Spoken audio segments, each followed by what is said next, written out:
duren.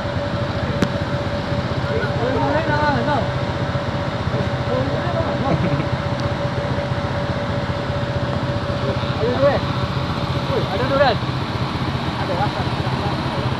Bawa lah.